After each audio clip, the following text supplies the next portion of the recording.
correct, Your Honor, but when there are rights that arises from a different law, Your Honor, I do not see any reason as to why it cannot be availed of by in this particular instance, the depository, Your Honor. Why the law had granted that is beyond my comprehension, Your Honor. That is a legislative function. The policy behind it may only be known to the legislators themselves. I am not privileged, neither can I divine or phantom the reason behind it, Your Honor. Well, all I know... That will be our function. We are just asking if you have any notion about it. Thank you, Your Honor. All right. Now, my next question is, if it is a command, a sovereign command, Austinian concept of command, if it is a sovereign command,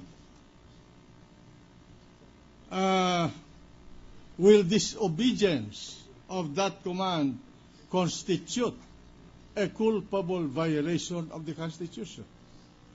Well, I would not be in a position to do so, Your Honor, or to make a statement to that unless the actual true facts surrounding the circumstances are known to me, because that will be a matter of conjecture or a surmise on the part of my part. The Constitution speaks of culpable violation.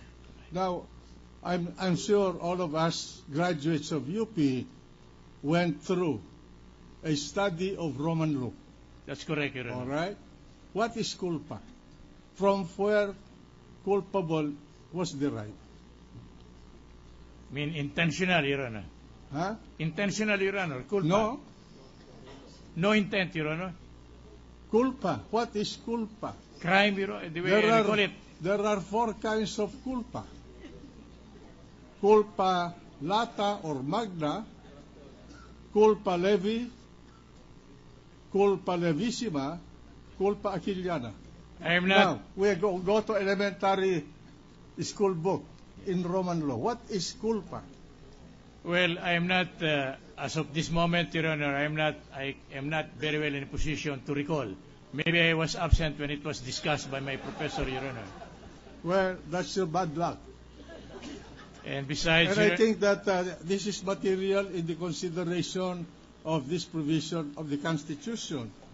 What is the difference between culpa and dolus? Culpa, if I recall, dolus is intentional. Dolus is intentional, Your Honor, if I recall correctly. Culpa is negligence, something like that. Fault. I'm not very sure. Fault. Fault. Deserving of blame. Yes, Your Honor. Now, disobedience to the provision of Section 17, first sentence, do you consider that as deserving of blame? If it is intentional, Your Honor, no, then definitely... It does not call for any intent. Where in that provision will you find intent? Well, I think this is the provision or a statement as may be required by law, Your Honor. Saan yung portion? Anyway, I'm asking this question for our guidance. For our guidance, as based on your opinion, both sides. I would like to hear both sides about this. What is the position of the prosecution?